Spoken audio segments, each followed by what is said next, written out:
Welcome to everybody that came today. As Casey said, my name is Tammy. I am a psychiatric nurse practitioner.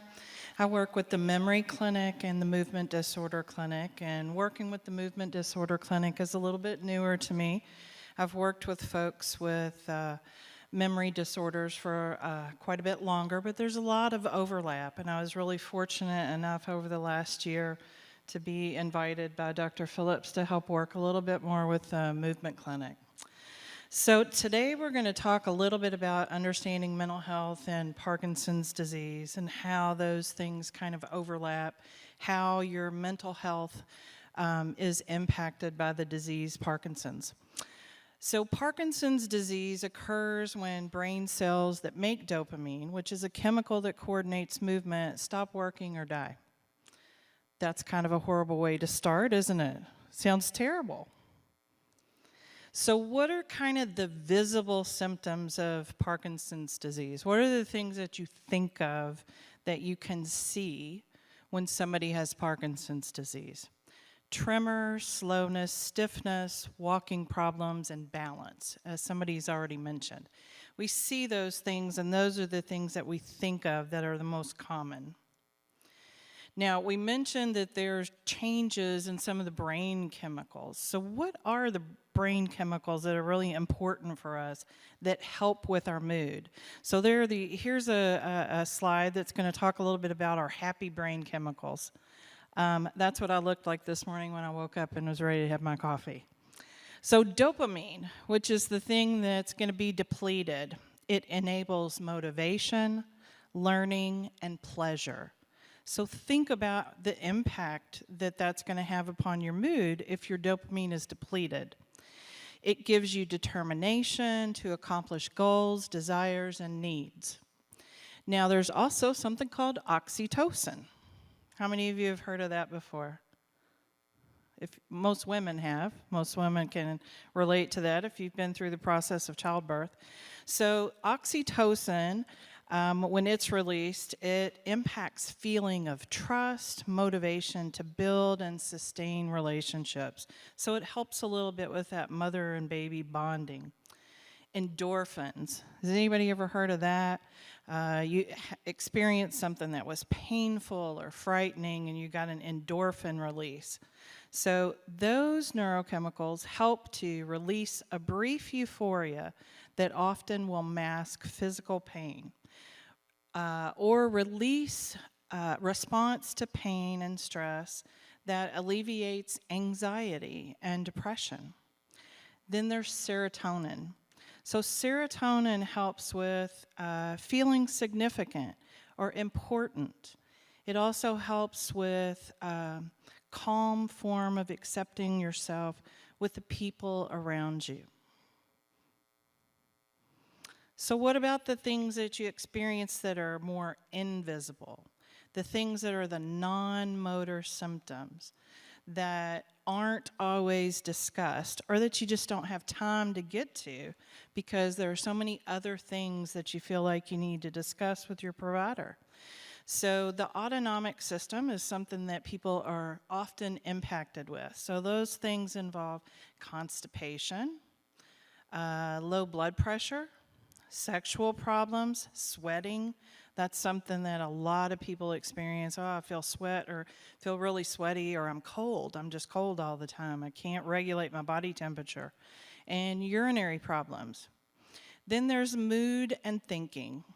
So memory and cognitive problems. And by cognitive, what we mean in the word cognition is how we plan and organize and put things in order and utilize judgment and how we kind of process things.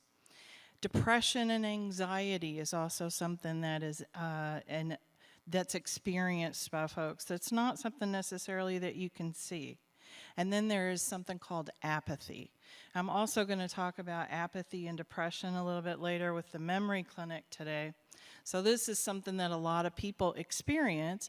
It does not necessarily mean that you're depressed, but it just looks like a lack of motivation. Psychosis is something else that people will experience. It's very common for people to experience symptoms that are kind of visual disturbances or unusual sensation, like somebody standing behind them or near them, or a lot of odd sensations that are sometimes difficult to put into words. And then difficulty with sleep. So some other physical changes that may or may not necessarily be visible. Drooling is sometimes something that people experience, and then really feeling really kind of drowsy during the day, excessive daytime sleepiness or fatigue, pain, kind of diffuse discomfort or pain, changes in skin, sleeping problems, loss of smell, speech and swallowing problems, vision changes, and changes in weight. So what are the most common mental health concerns? What are the things that most people struggle with? These are the things that people come and often come to my office and say, you know, he just sits there. He doesn't do anything.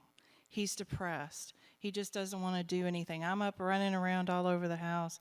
I'm doing the dishes. I'm taking care of the kids. I'm doing the laundry. He just sits there. He's unbothered. And I'm using those pronouns. But you could flip it, any kind of pronoun you want. And he doesn't seem to care that I'm doing everything.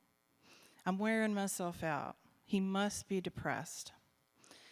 So memory and cognition changes also happen.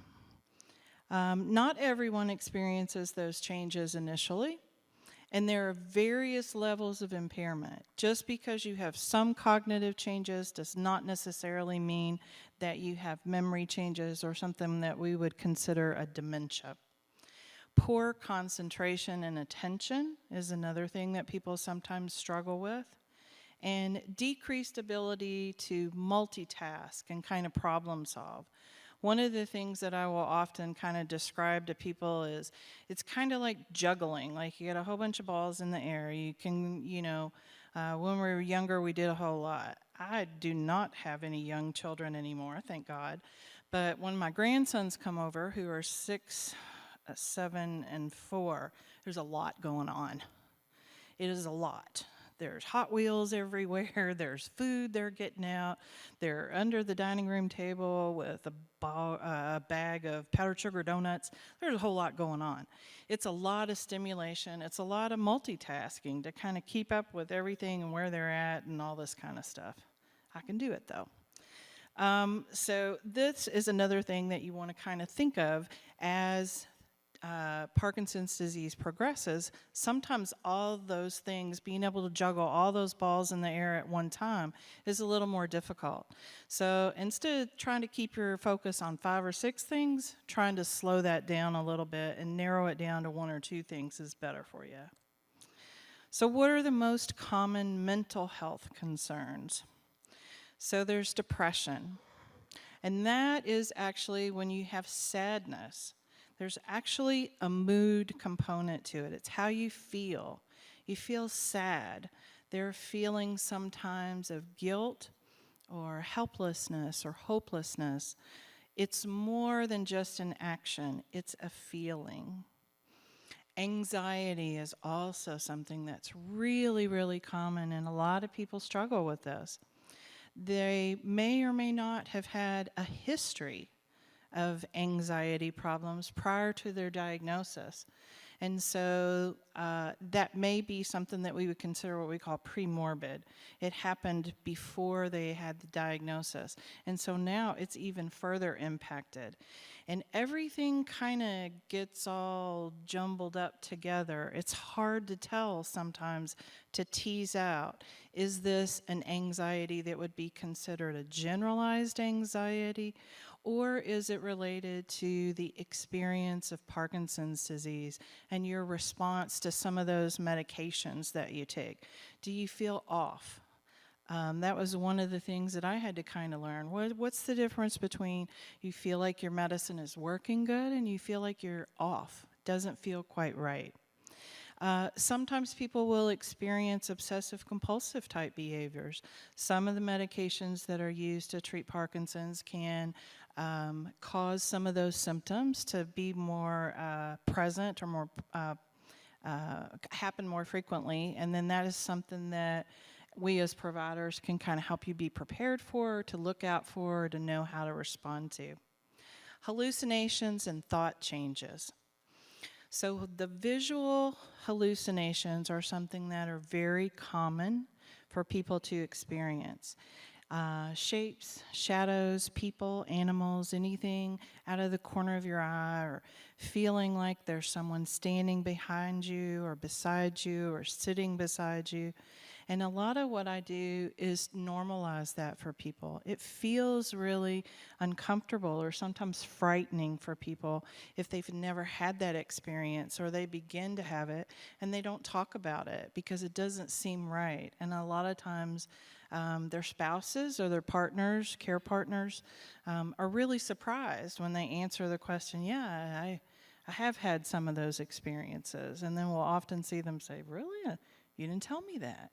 Well, it's not something that's everyday conversation. Sometimes it's concerning and it's frightening. So how about delusions? Delusions is also another thing. And delusions are fixed, false beliefs. They might be rooted in some portion of reality, but they're often distorted. And sometimes those things can be a little bit more of a paranoid nature. You might have distrust of your spouse or some of the family, worry about people breaking in the house or things happening at home that you're not able to control. And that's one of the things that we kind of help with, explore and discuss and find out, is that something that's troubling enough that we need to look at options for treatment? Or is it something that I can just help talk with you through and see if it's something that is concerning enough that we need to look at options for medication? Sleep disturbance, insomnia, not being able to sleep is very, very common. Restless legs, legs moving around, or the REM sleep behavior disorder, where people may often talk in their sleep, move their arms and legs around a lot, or kind of act out their dreams in some ways. And those are things that we can help provide education for and help people understand where that comes from. And then again, considering if you may have sleep apnea or some other type of a sleep disorder that may make things a little more difficult for you to sleep. So what do I try to do when people come to see me? So part of what Dr. Phillips talked about is how you think about the disease process that you're dealing with. Your thoughts impact your reaction to things, which impacts the situation. So if you look at this diagram, you can see that there are emotional responses, physiological responses, which are like your body, your physiological, and then there are behavioral responses. So everything, it starts with a distressing situation or a trigger. And that causes somebody to have a negative thought. And if that thought then causes negative emotions and physical distress, which leads to a negative behavior. If people have tremor and then they become anxious, the tremor gets worse. And then sometimes if you're anxious, the tremor happens.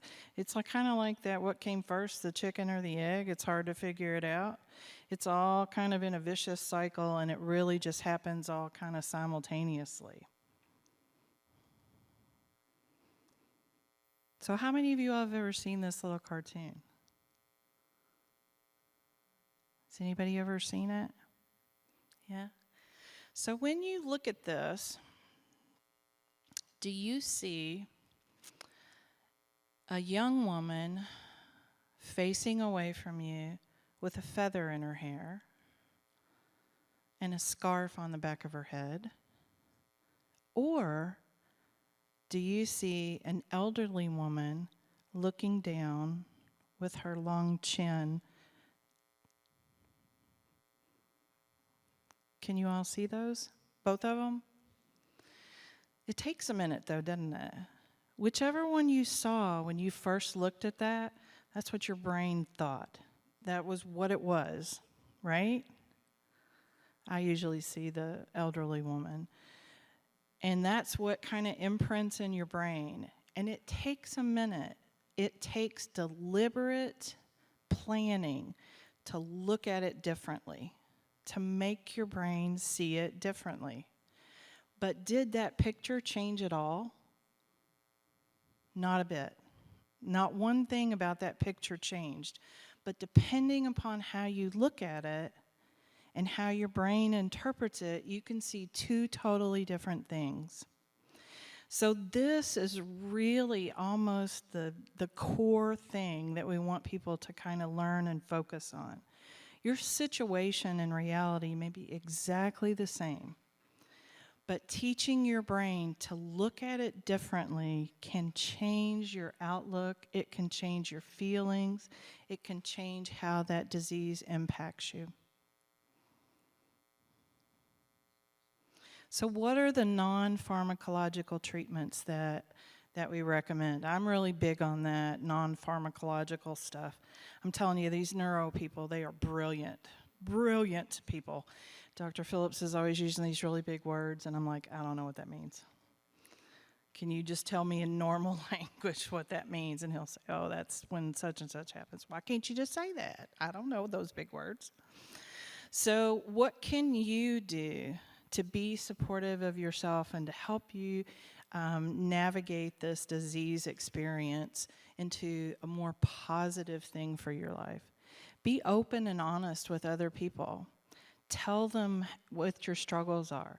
Tell them what kinds of things you need from them. Don't be afraid to tell somebody if you're not having a good day or there's something that's overwhelming for you. And then talk to your doctor or nurse practitioner or physician assistant. Let them know what your experience is, what you're feeling. One of the things that, I work in psychiatry, so I order medications from time to time, and it doesn't matter if I think it's the best drug for you. If you aren't on board with that, then it's not going to work. So we have to have a discussion. I have to meet you halfway. If it's something that I really feel like is contraindicated for you or not going to work well for you for some specific reason, then I can explain that to you. But you can make the final decision. So learn about the disease process. Educate yourself as much as you can so that you can make good choices and you can be informed about what it is that you want for yourself.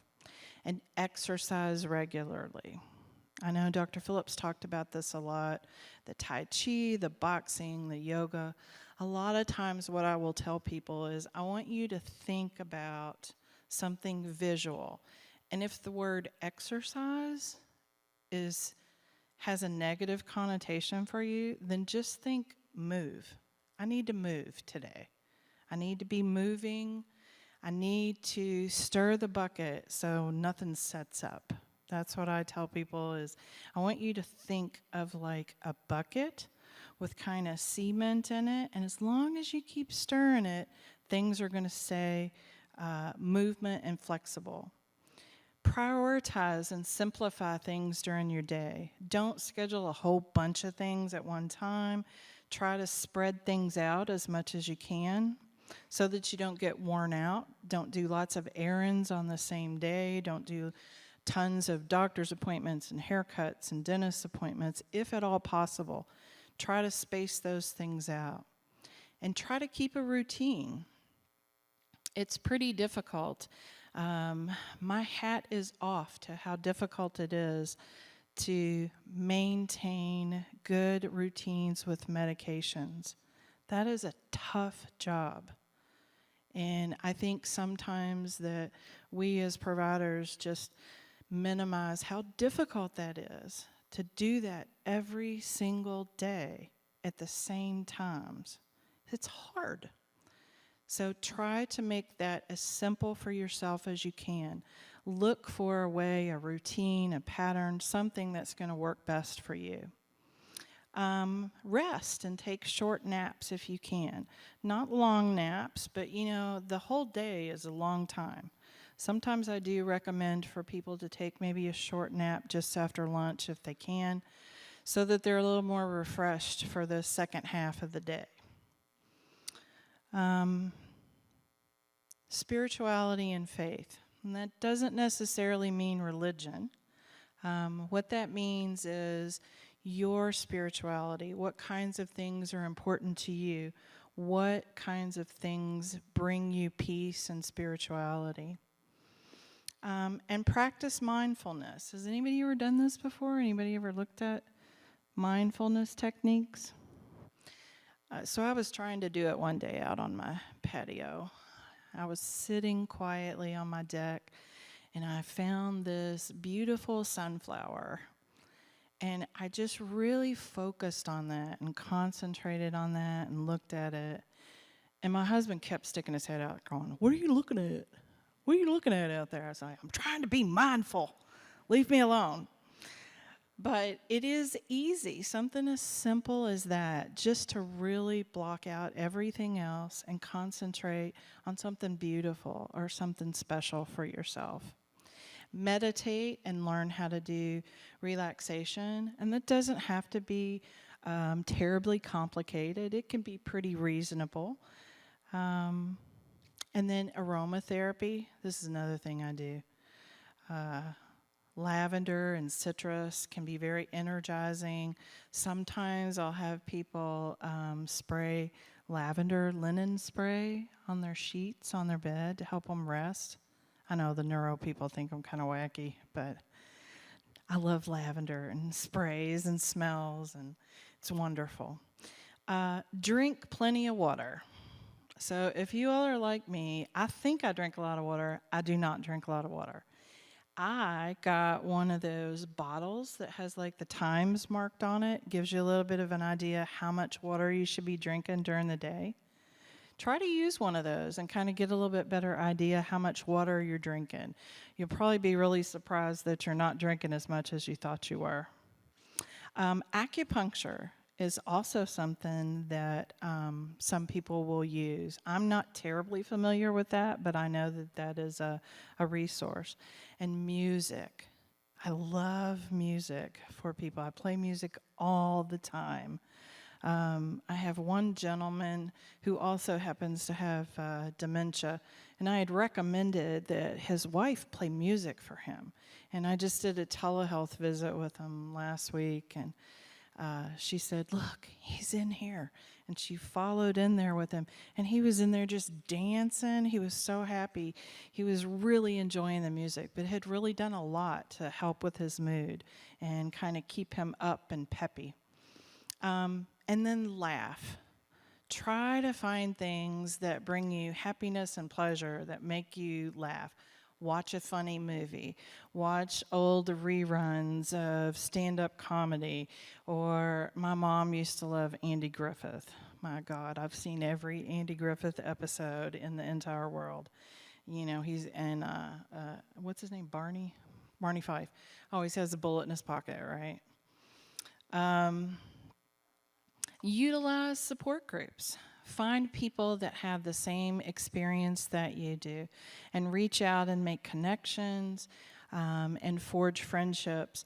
It's always easier when you've got somebody else that, if you have that little lingering kind of thought in your head, I don't really feel like getting up and going, but I know so-and-so is going to be there. And if I go to this exercise group, I know they're going to be there and I'm going to meet them. Make healthy food choices is another thing. And consider counseling. There are some really good options for counseling techniques to learn a little bit more about specific kind of ways that you can change some of your negative thoughts or behavior. And you might not even realize that you have these like automatic negative thoughts about certain things. And having somebody to help you learn to recognize that and to change it, just like we did when we looked at that picture. You made a deliberate choice to look at it a different way. Develop positive thoughts and build coping skills is something that counseling can help with. Keep a diary of your symptoms. Make a list of things that you're concerned about that you want to talk about with your provider when you get there. I know Dr. Phillips has a really jam-packed day. I don't know how he fits everything into the time that he does, but make the most of that visit with him. Make sure that you're organized and you write things down so that you don't forget while you have him available and you're there and you can talk about your care, that you don't forget something that you've been waiting for. I mean, I've done that myself. Go to a whole appointment and then leave and go, my gosh, I wanted to ask him that question, I forgot. And get some sunlight. Think of yourself like a plant. Food, water, sunlight is really important, helps with your mood. And then crafts and hobbies, anything at all kind of that you enjoy. I do this with my grandsons. We collect rocks. We pick up little rocks. I know, it doesn't sound exciting, but it is. We wash them, clean them off with a brush, and then we paint them. Paint with all different kinds of stuff. And then the fun part is we go out places and we put the rocks for people to find. All right, it's really pretty exciting. I'm gonna need a little more chatter than that, okay? It's really exciting. Then we sit in the car and wait for somebody to walk by and pick it up. And probably look like stalkers or something, but. So what about pharmacological treatment? There are pharmacological options to treat some of the symptoms and some of the things that we're talking about. One of the most important things you can do is try to be organized about taking medication. Try to utilize a Medi-planner and see if that doesn't help to kind of keep you organized. I do that myself, and I set it up. It's like my Sunday morning routine. I sit with my coffee and I fill up my pills. Try to minimize polypharmacy. As many different providers as there are that we go to, sometimes things kind of don't blend really well. And everybody can't know everything. I know what I know, but I also recognize there is a lot that I don't know. So think about trying to streamline your providers. If you always talk with one provider about something else, try to make sure that those things are not overlapping and that you're not having kind of like dueling prescribers. Make sure you take your Parkinson's medications on time. Consider the possibility of an antidepressant medication. And I'm not going to endorse any one particular type because there are a lot of different kinds, and it really depends on what the side effect profiles are and what your needs are and all kinds of stuff as to what type of an antidepressant might be appropriate for you. Anti-anxiety medicine is something that may or may not be appropriate for you. First line is always kind of start with an antidepressant to manage those symptoms. Occasionally, there are times when a specific stimulant might be helpful. If someone has a lot of apathy or fatigue, there are times that might be appropriate. And then what we would consider antipsychotic medication. Occasionally, it is appropriate to use medication for some of those symptoms that we described, like the hallucinations and the feeling as though there may be somebody present.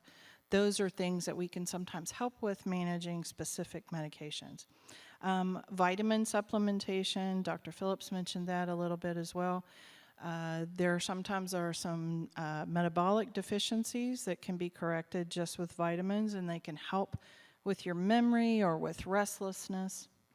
And then some of the memory-enhancing medications can also help with some of those symptoms of apathy or kind of lack of motivation. And as always, there are many medicines that have side effects. So you want to try to use the medication as directed. If you feel like you need something more frequently, then that would be something that you want to communicate with your provider about. All right, I think I made it through, you guys. Does anybody have any questions?